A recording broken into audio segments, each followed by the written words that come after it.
Bonjour à tous et bienvenue dans la tribune des décideurs. Chaque lundi, 12h30, 13h, une demi-heure pour poser toutes vos questions aux grands acteurs qui font l'économie de ce pays. En l'occurrence, aujourd'hui, nous avons le plaisir d'accueillir le représentant de Cofeli Services, Jean-Pierre Monéger, bonjour. Bonjour. Vous êtes directeur général depuis 2012 de cette activité, une des filiales de GDF Suez, 2,7 milliards de chiffre d'affaires, 12 000 personnes en France. On reviendra bien sûr sur votre métier tout au long de cette émission. À mes côtés, Robert Jules, vous en avez l'habitude, qui nous accompagne, latribune.fr, un site sur lequel l'émission est également diffusée en duplex. On commence tout de suite par un petit tour d'horizon de l'actualité économique.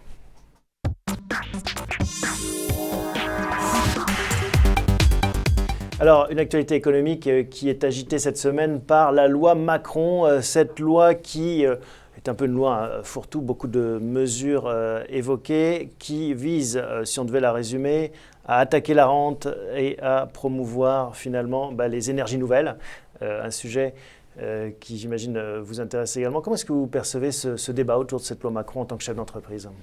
Eh bien, écoutez, mon avis personnel là-dessus, c'est qu'on est dans des problématiques tout à fait classiques.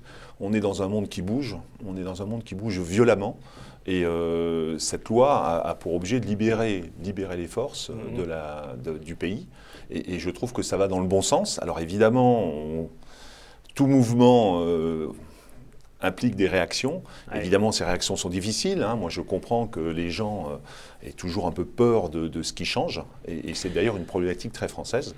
Mais je trouve que ça va dans le bon sens. Mais la France, pays de la liberté, n'aime pas le libéralisme, la libération justement des énergies. On aime bien que l'État gère ce jardin à la française économique. On voit bien toutes les interrogations qu'il y a autour. On a peur, en effet, de cette libéralisation. Oui, parce que là aussi, je pense que c'est le poids de l'histoire. On a un pays très centralisé, contrairement aux autres pays. On a un pays très très centralisé où l'État décide et on a du mal à se sortir de cette logique qui n'est pas celle des autres pays en Europe ou dans le monde. Mais pourtant, on a l'impression qu'un groupe comme le vôtre, les mastodontes, vous faites partie de GDF Suez, profite de cette structure centralisée, finalement très organisée. Et ce n'est pas forcément une critique, mais voilà, vous faites bien vos métiers et c'est plutôt favorable. Malgré cela, vous vous dites, nous, on est un peu empêchés, on aimerait bien qu'il y ait un peu plus de respiration ? Alors, nous, notre groupe, il vient effectivement de cette histoire. On était un monopole, GDF Suez, il y a du GDF, c'est l'ancien Gaz de France. On vient de ce monopole, on a subi cette libéralisation du marché et on est en train de vivre ce changement. Là aussi, dans la douleur de temps en temps. C'est difficile de changer, c'est difficile d'évoluer, de changer de business model, mais il faut le faire parce que le monde bouge et que de toute façon, il faut qu'on bouge avec. Robert. Et est-ce que vous considérez que l'État, lui, est efficient, puisque vous êtes quand même un spécialiste de ce critère? Alors, l'État a été efficient dans le passé parce que c'était plus facile, je dirais, d'être efficient. Aujourd'hui, le monde bouge et c'est de plus en plus difficile pour l'État d'être efficient parce que le monde est de plus en plus petit. La France n'est qu'un petit bout du monde et les décisions qui se prennent ailleurs ont un impact direct sur la France. Donc l'État n'a plus le pouvoir de répondre à toutes les questions et il va falloir qu'il comprenne cela et il faut qu'il vive dans un monde plus complexe où il n'a pas tout le pouvoir. Et il va falloir aussi qu'il apprenne à dire aux gens « je ne peux pas répondre à cette question parce que c'est une question qui sort de mes frontières ». Donc en fait, ça serait plutôt il faudrait qu'il soit beaucoup plus honnête dans ses réponses parce que c'est vrai que lorsqu'il dit qu'il va simplifier certaines procédures, on s'aperçoit que là où il dit « je vais simplifier », derrière, on a une sorte d'usine à gaz qui se met en place. Par exemple, le CICE est un peu l'exemple. Ouais. Qu'en pensez-vous ? Parce qu'on est en pleine difficulté de changement. Et le monde est plein de contradictions. On fait la différence entre l'incohérence et les contradictions. Je trouve que tout est cohérent, mais qu'il y a beaucoup de contradictions. Donc on vit dans un monde de contradictions. Je ne pense pas que les gens qui représentent l'État soient des malhonnêtes. Je trouve simplement qu'ils essaient de faire au mieux dans un monde qui bouge et ils essaient de lancer justement ces changements qui sont vitaux pour la France. Ils essaient de les changer, mais effectivement, le temps que tout ça descende sur le terrain, c'est difficile. Et en plus, il y a des gens qui n'attendent pas ces changements de manière bienveillante. Alors, autre sujet d'actualité qui doit intéresser le spécialiste de l'énergie que vous êtes, ce débat autour du gaz de schiste, à la fois d'un point de vue hexagonal et puis d'un point de vue plus tectonique. On voit le bras de fer entre les pays du Golfe et les États-Unis sur le prix du baril. Pour faire très simple, les pays du Golfe qui cherchent peut-être à asphyxier ce nouveau concurrent que sont les Américains sur le gaz de schiste. Comment vous voyez ce bras de fer et puis la position française? Alors, le bras de fer existe. Les États-Unis ont clairement fait le choix du gaz de schiste, ce qui leur permet d'ailleurs de créer de l'emploi, de relancer leur industrie de manière forte. Alors ils l'ont fait avec des excès qui ont été très souvent soulignés, notamment en France. Moi je crois que le gaz de schiste c'est une richesse et je crois qu'un jour ou l'autre il faudra bien qu'on aille puiser dans cette richesse. Donc c'est inéluctable. Là encore, la difficulté c'est comment on va réussir à bénéficier du gaz de schiste sans renoncer à des idées comme le développement durable, l'environnement, etc. Et c'est sur le comment qu'il y a cette réelle difficulté. Donc aujourd'hui, on est un peu actuellement, on ne se pose même pas la question du comment, puisque le principe de précaution impose de ne même pas regarder les solutions éventuelles. Oui, alors ça, je trouve que c'est un peu regrettable, parce que je suis un ingénieur, un scientifique, et moi, je pense qu'il faudrait qu'on travaille sur le comment, qu'on en discute, et je crois qu'on ne peut pas simplement, avec un principe de précaution, s'arrêter et dire là on n'y touchera pas, parce que de toute manière les autres pays y toucheront. Il y a du gaz de schiste en Europe, il y en a en Pologne, et ce sont nos voisins. Donc de toute façon, un jour ou l'autre, il va falloir s'attaquer à cette problématique. Au-delà de cet aspect technique et pratiquement politique, il y a aussi quand même le prix du baril de pétrole qui est pratiquement à $60, ce qui était inimaginable il y a encore un an.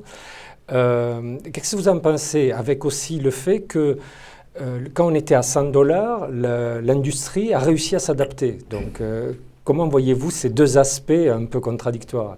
Alors, moi, je crois que, d'abord, dans mon domaine, qui est l'efficacité énergétique, plus l'énergie est chère, plus on cherchera à travailler sur les économies. Donc, ce n'est pas une bonne nouvelle pour vous. Donc, moi, je suis plutôt favorable à un prix de l'énergie cher, parce que c'est ce qui permet naturellement d'aller chercher des économies. Et stable. Et stable, bien évidemment. Alors, évidemment, aujourd'hui, le Brent est bas. C'est une opportunité quand même pour l'entreprise, enfin pour nos entreprises.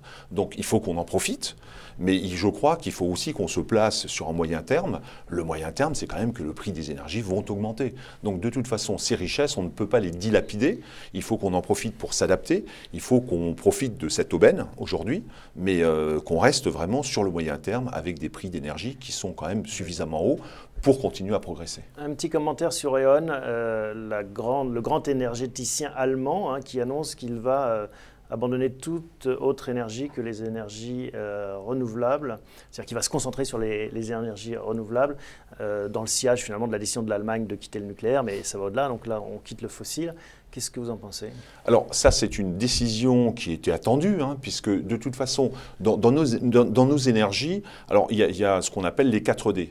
Le premier D, c'est la dérégulation. La dérégulation, c'est le monde se dérégule. On pourrait faire ce qu'on veut. De toute façon, nous vivrons dans un monde de plus en plus dérégulé. Le deuxième D, c'est la décentralisation.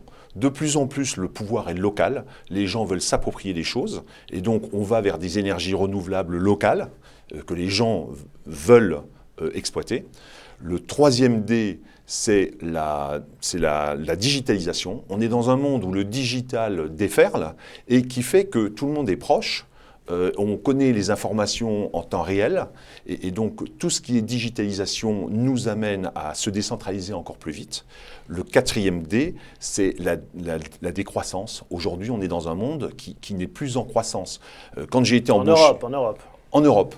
Oui, exact. En Europe, parce que, vous voyez, quand j'ai été embauché, je me rappelle que les plans à moyen terme, on avait une croissance de 8%. C'est fou. Aujourd'hui, nos plans à moyen terme nous amènent à une croissance de moins 1%. C'est-à-dire qu'aujourd'hui, avec les progrès de la technologie, de toute façon, les gens consomment moins, les gens font des économies, sont de plus en plus efficaces, et ça, il faut qu'on l'intègre dans notre business model. Est-ce que ce que vous êtes en train de dire ne plaide pas contre le nucléaire, au moins à long terme? C'est-à-dire une énergie qui est à la fois très centralisée et puis qui coûte très cher? Alors, le nucléaire n'est pas censé coûter très cher. Alors, ça dépend des points de vue, ça dépend des points de vue, ça dépend des provisions qu'on fait, etc. Moi, je crois que de toute façon, l'énergie du futur, elle sera locale, elle sera décentralisée. Je crois que ça, c'est la troisième révolution, non, je sais plus. C'est la troisième révolution de Rifkin. De Rifkin, oui. Qui a écrit un ouvrage là-dessus. Tout à fait, tout à fait. Et je crois que... Ce sera l'Internet de l'énergie. Ça sera l'Internet de l'énergie, tout à fait. Je crois que là, c'est une bonne image. L'informatique a été centralisée au départ, et après, on est parti dans un système qui est décentralisé. On le voit, et d'ailleurs, c'est ce qui me frappe en France. On est dans un système très centralisé, très étatique, et là aussi, ça va à l'encontre de ce qui nous attend demain. Donc, je pense que ce changement est primordial et évident. Alors, de là à dire qu'on peut se passer aujourd'hui, tout de suite, des énergies nucléaires, il y a un pas que je ne franchirai pas. Je rappelle que vous pouvez poser toutes vos questions en direct. On est avec notre invité Jean-Pierre Monéger, directeur général de Cofeli Services. Avant de refermer cette page actualité, un mot sur un beau symbole. Gérard Mestrallet prépare sa succession après 17 ans, je crois, à la tête de ce groupe. Enfin, il y a encore quelques mois devant lui, mais il a annoncé la nomination d'une femme, en l'occurrence Isabelle Kocher, à la tête de GDF Suez. C'est vécu comme un symbole aussi en interne, ou est-ce que finalement, c'est même plus un sujet ? Non, c'est vécu comme un symbole. Aujourd'hui, Isabelle Kocher incarne quand même le renouveau. Donc, elle s'inscrit totalement dans ce monde qui change, dans cette transition énergétique qu'elle veut porter. C'est une femme, c'est quand même encore de la symbolique en France. Il n'y a pas beaucoup, c'est la première femme d'un groupe qui est au CAC 40. Donc, Anne Lauvergeon qui n'était pas au CAC 40, c'est vrai. Mais c'est un vrai symbole, quoi. Et puis, on en est tous fiers, quoi. On est tous fiers, on a beaucoup d'attentes. Elle est jeune et donc elle a une vraie volonté de changement et donc c'est vraiment une super aventure qui s'ouvre. Très bien, voilà pour la partie actualité. On va rentrer dans le détail du métier de Cofeli Services.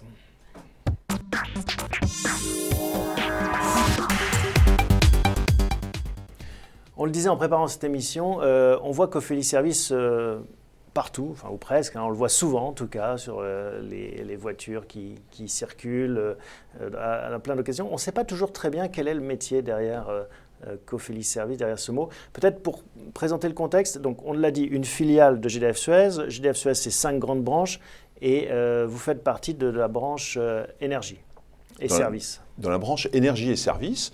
Alors, les services en France, qu'est-ce que c'est ? Ce sont 3 métiers, pour être très clair, 3 métiers qui sont totalement dans le discours de la transition énergétique. Le premier métier, qui est un métier capitalistique, où on investit dans des énergies locales et vertes. Alors, l'exemple typique, c'est Marseille. On a fait un réseau de chaleur sur une écocité, sur tout un quartier de la ville de Marseille, où on va vendre du froid et du chaud à des clients, en allant chercher les calories dans la mer Méditerranée. Donc on pompe de la mer de l'eau. De cette eau, on extrait ou on injecte des calories. Et donc on fait du chaud et du froid. C'est le principe de la pompe à chaleur. Tout à fait. Ou du frigidaire. Voilà. Ou du frigidaire. Et donc clairement, on vend du froid et du chaud à des clients qui sont dans un quartier. Ça, c'est vert. Donc ça fait faire des économies d'énergie, des économies de CO2, des économies d'eau rejetée. Et c'est compétitif, puisque nos clients, je le rappelle, sont des clients professionnels. On est dans le B2B, et donc, je veux dire, ils savent compter. Et s'ils se raccordent sur nos réseaux, c'est que ça a du sens pour eux du point de vue économique. Sur les 2,7 milliards de chiffre d'affaires que vous réalisez donc en France, ça représente quoi cette partie ? Alors ça représente 800 millions d'euros de chiffre d'affaires, à peu de choses près, 400 millions d'euros d'endettement. Donc on a investi 400 millions d'euros dans ces énergies locales et vertes. Le deuxième métier, c'est ce qu'on appelle l'efficacité énergétique de manière générale. Donc ça représente 1,5 million à peu de choses près de chiffre d'affaires. C'est le gros morceau. Ça, c'est de là qu'on vient. C'est de là qu'on vient. Ça, on maintient des chaufferies dans des bâtiments et donc on fait de l'efficacité énergétique sur des ensembles de bâtiments, sur des bâtiments et on essaye de rendre le bâtiment le plus efficace possible dans le temps et on s'engage sur la durée. On fait des gros progrès en la matière ? On fait d'énormes progrès parce que l'efficacité énergétique, ça peut être la coque. On refait, on isole. C'est pas souvent, d'ailleurs ça coûte cher, et c'est pas ce qui rapporte le plus en économie, de manière claire, c'est ce qu'on voit, toutes les études le démontrent. On rénove des installations, là il y a eu de gros progrès, une chaufferie aujourd'hui consomme beaucoup moins qu'une chaufferie d'hier. Donc on a fait des gros progrès. Et après, c'est un peu comme les moteurs de voiture. Hein. C'est comme les moteurs de voiture, tout à fait. Les constructeurs ont fait des progrès. Donc, et après, il y a toute la partie digitalisation, capteurs, mise en place de capteurs, de données qui doivent remonter, qui doivent être inclus dans nos algorithmes, parce qu'on a des algorithmes qui, à partir de la température extérieure, disent comment on doit conduire la chaufferie, qui nous permettent d'obtenir encore un gain d'énergie dans le temps. Alors vous êtes ingénieur, vous le rappeliez, entre les années 80 et maintenant, par exemple sur une période de 30 ans, si on devait mesurer le progrès de cette efficacité énergétique, si on était à base 100 en 80, on serait à quoi, 200, 300, 150 on serait à 300 à mon avis. 300. On a fait d'énormes progrès. On a fait d'énormes progrès au niveau de l'isolation. Là aussi, ce qui nous a beaucoup aidé, c'est les à-coups sur l'énergie. Les à-coups sur le prix de l'énergie qui fait que... Alors, il y a toute la phase, il y a les à-coups d'énergie parce que les clients du B2B sont des clients qui savent compter, encore une fois. Donc, les solutions, qu'elles soient vertes, ça les intéresse, mais ce qui les intéresse surtout... Qu'elles soient économiques. Alors, après, on surfe quand même sur la vague du développement durable, sur tout ce qui est vert, parce qu'il y a quand même un sens de la responsabilité auprès de nos clients, sont des clients qui veulent être responsables. Dernier métier, pardon Robert. Est-ce que la crise qu'il y a quelques années en Europe, ça freine ou ça favorise ce genre de recherche de solutions ? Ah non, ça favorise plutôt. Ça favorise plutôt. Parce que la crise, ce qu'il y a de bien dans une crise, même si on le déplore souvent, ce qu'il y a de bien dans une crise, c'est que ça vous remet en question, vous êtes obligé de trouver d'autres solutions et vous devez faire autrement. Autrement, c'est un mot-clé dans mon discours. Je parle souvent à mes collaborateurs qui me disent « mais comment on peut faire ?» etc. Je leur dis autrement.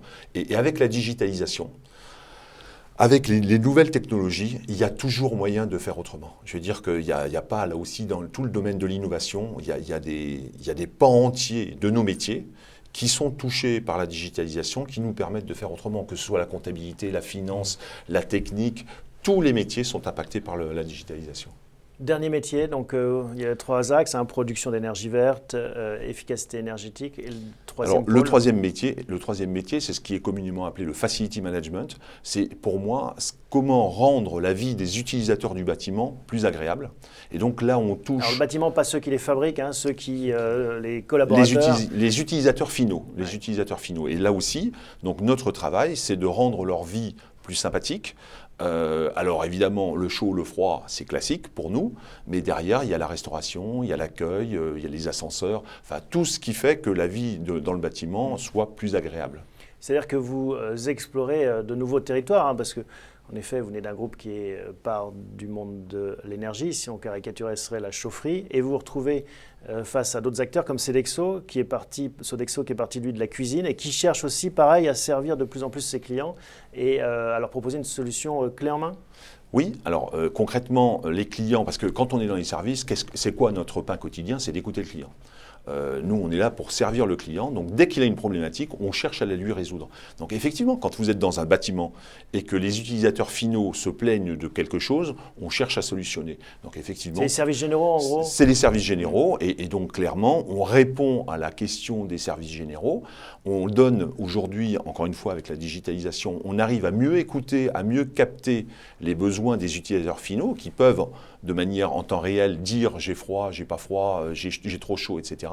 On remonte ça à nos energy managers qui répondent en temps réel à la problématique du client. Donc ça, c'est vraiment un nouveau métier. Nos clients cherchent à externaliser de plus en plus certaines activités et on est là pour ça. Est-ce que, autant sur un bâtiment, on peut comprendre qu'il y a une recherche de rationalité en vue de l'efficience, mais dans les organisations humaines, est-ce que ça fait pas un peu peur d'aller rechercher en permanence cette efficience dans les organisations humaines? Alors, je ne comprends pas trop bien la question, mais... Non, mais on pourrait imaginer dans un mauvais film science-fiction qu'il y a une volonté de rationaliser les attitudes des êtres humains dans la chaîne de production. Ce n'est pas tout à fait ça que vous faites. Non, je vous rassure. Voilà. Non, pas encore. Et puis, je crois que de toute façon, l'homme s'est résisté à ce genre de choses. Big Brother is watching you. C'est ce que je voulais vous entendre dire. Tout ça, c'est... Non, nous, clairement, on place l'homme au cœur de nos préoccupations. Et donc, clairement, ce que je revendique, ce n'est pas un domaine d'efficacité énergétique énergétique où tout est géré par l'ordinateur, parce qu'il y a des acteurs de l'efficacité énergétique qui rêvent un peu à ça. Et d'ailleurs, ils viennent de mondes comme Google. Google, par exemple, se lance dans l'efficacité énergétique en disant c'est mon capteur qui va me dire comment ça marche et c'est lui qui va tout régler. Nous, on cherche continuellement à avoir des hommes au service des hommes. Donc, on a des équipes qui sont dédiées dans les bâtiments et il y a une vraie approche humaine. Ce métier Facility Management, c'est le métier qui vous semble être le meilleur relais de croissance pour l'activité de Cofeli Services? Alors, aujourd'hui, c'est un métier c'est un marché qui se construit. C'est-à-dire qu'aujourd'hui, on voit clairement qu'on est en retard par rapport aux pays anglo-saxons et l'outsourcing est vraiment quelque chose d'à construire en France. Ce n'est pas dans nos mentalités. Et je pense que là, effectivement, il y a un vrai relais de croissance important qu'il ne faut pas louper.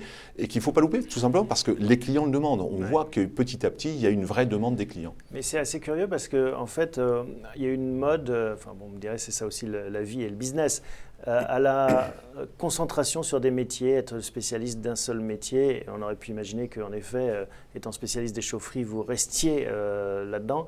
Et maintenant, il y a donc apparemment cette vocation à devenir multi-métier, multi-technique. Alors, quand même, dans notre organisation Cofeli Services, on se focalise sur les métiers. C'est-à-dire que ce ne sont pas les mêmes équipes qui font, par exemple, qui construisent un réseau de chaleur dans un quartier.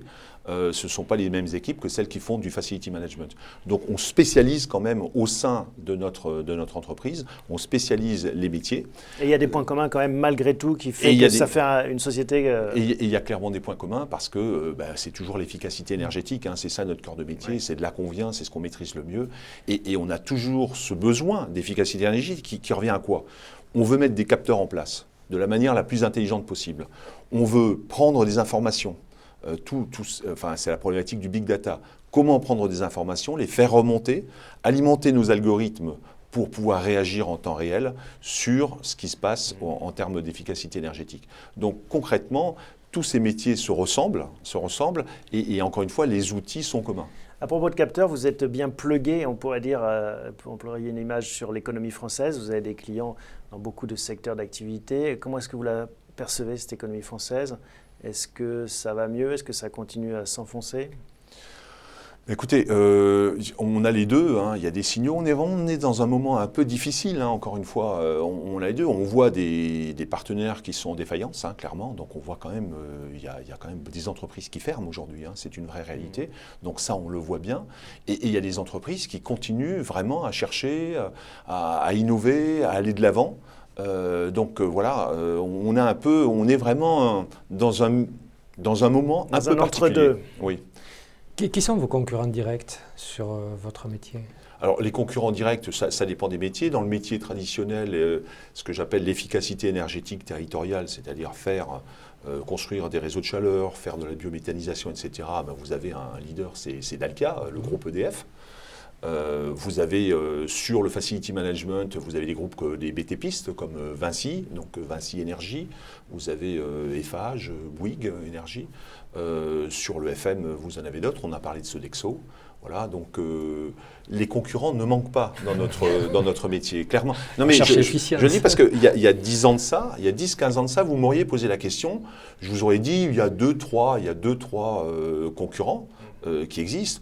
Aujourd'hui, on regarde avec attention Google. On regarde avec attention Google et on regarde ce qu'il fait parce qu'on se dit, il va venir, les constructeurs de matériel Schneider Electric viennent sur le domaine de l'efficacité énergétique aussi. Donc on ne manque pas de concurrents. Dernière partie de cette émission, la rubrique personnelle. Qu'est-ce que vous aimez?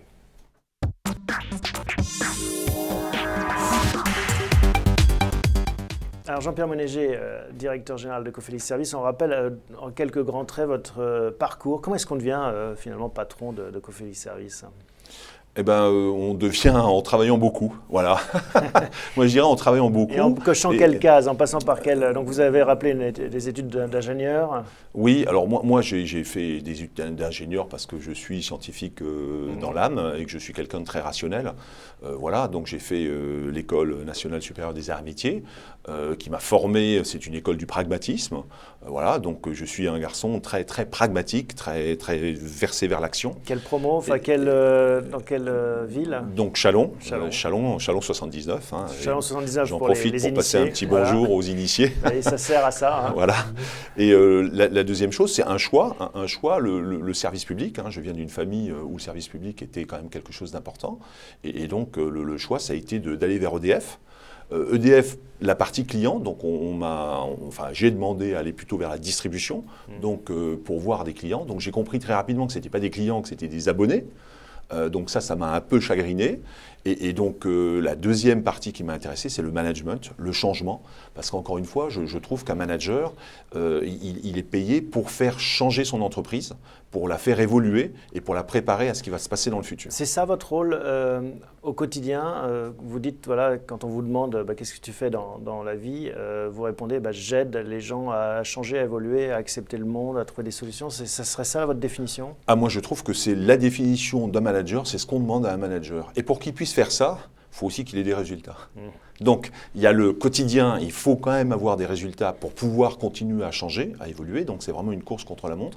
Il faut qu'on ait des résultats suffisants pour tenir, mais il faut aussi, entre-temps, changer les mentalités, faire comprendre à ses collaborateurs pourquoi il faut changer, pour rendre, encore une fois, l'entreprise pérenne, parce que c'est ça la responsabilité d'un dirigeant. Il faut que l'entreprise soit pérenne dans le temps. Et à quoi ressemble le quotidien de Jean-Pierre Monéger? Est-ce qu'il y a une journée type? Non, il n'y a pas de journée type. Là, au niveau où je suis effectivement aspiré dans une spirale infernale très centrée sur le nombril de l'entreprise. Hein. Et je me bats continuellement pour aller voir des clients, pour essayer de voir à l'extérieur, voir les techniciens sur le terrain, pour bien comprendre ce qui se passe sur le terrain. Et voir les clients pour bien comprendre ce que les clients demandent, ce qu'on peut faire, ce qu'on peut leur proposer. Voilà. Donc il y a toujours cette ambiguïté entre une aspiration interne très forte. Hein, les gens ont besoin de faire des réunions, ils ont besoin de parler, en particulier dans un moment un peu anxiogène comme celui qu'on vit aujourd'hui. La France est quand même c'est un moment très anxiogène, quoi. Dès que ça bouge un peu, les gens ont peur. Et je trouve que c'est une peur alors je la comprends, mais c'est une peur qui est stérile. De toute façon, ça ne sert à rien d'avoir peur. Le mieux, c'est de se dire qu'est-ce qu'on peut faire maintenant, tout de suite, pour améliorer notre quotidien et pour nous préparer à l'avenir. C'est le rationaliste qui parle. Oui, c'est le rationaliste, tout à fait. Moi, j'essaie d'aller sur le résultat. Avoir peur, ça ne sert à rien. Vous arrivez à pouvoir à vous nourrir encore de tout ce qu'il y a du point de vue théorique sur vos sujets Alors oui, un des meilleurs moyens d'ailleurs, c'est tout ce qui est innovation. Quand vous laissez vos collaborateurs parler des innovations, on nous amène sur des sujets qui sont hyper intéressants. La nanotechnologie, c'est vraiment une facette de technique qui va changer le monde complètement et qui va changer évidemment nos métiers. Vous en servez déjà actuellement? Alors aujourd'hui, on s'en sert pour la qualité de l'air, donc parce que je pense que la qualité de l'air sera un sujet du futur clairement. Et aujourd'hui, on se prépare à avoir des outils, grâce à la nanotechnologie, des outils qui sont petits, compacts et qui savent faire des mesures dans tous les sens sur beaucoup de choses. Quo vadis, où allez-vous? Quelles sont vos ambitions, les prochaines étapes? On rappelle votre âge? 56 ans. 56 ans, donc vous avez encore un beau parcours professionnel qui vous attend. Comment est-ce que vous le percevez? Écoutez, moi je le perçois ce que j'essaie de faire, c'est de changer l'entreprise de manière encore une fois pérenne. Donc là, il y a un chantier immense, et je crois qu'il me faudrait encore 56 ans pour le réaliser. Donc j'ai pas de vision de mon parcours professionnel, personnel très important. Moi, ce qui me plaît dans la vie de tous les jours, c'est d'être en responsabilité et de participer à la transition que vit notre époque, enfin que vit notre monde aujourd'hui. Dernière question, comment est-ce qu'en dehors du boulot, vous changez les idées? Qu'est-ce que vous aimez en dehors de la famille, des voyages et de la gastronomie? Enfin, la gastronomie, vous pouvez, mais bon, en dehors des choses classiques. J'essaie de maigrir. Non, moi j'aime bien le rugby. Est-ce qu'il y a des choses particulières? Moi, j'aime bien le rugby parce que je trouve que c'est une école de vie. Pour faire du rugby, il faut être courageux. Vous êtes un ancien rugbyman? J'ai joué au rugby. On voit la carrure quand même. Troisième ligne. Non, malheureusement, première ligne, parce que j'étais un des plus costauds de la promotion, donc ils m'ont mis devant. Il faut être courageux pour aller mettre la tête dans une mêlée. Ça, c'est le premier truc. C'est un sport intelligent, c'est quand même un sport stratégique, et c'est un sport d'équipe. Parce que je crois que de toute façon, sans équipe, on ne peut rien faire. Donc il faut qu'on fasse les choses ensemble. Et ben voilà, c'était le mot de conclusion. Faites du rugby. Merci Jean-Pierre Monéger. Merci à Robert, vous. qui était demi de mêlée, hein, Robert. 3/4. quarts centre. Trois quarts Trois quarts centre. centre. Voilà, à la semaine prochaine, même endroit, même heure.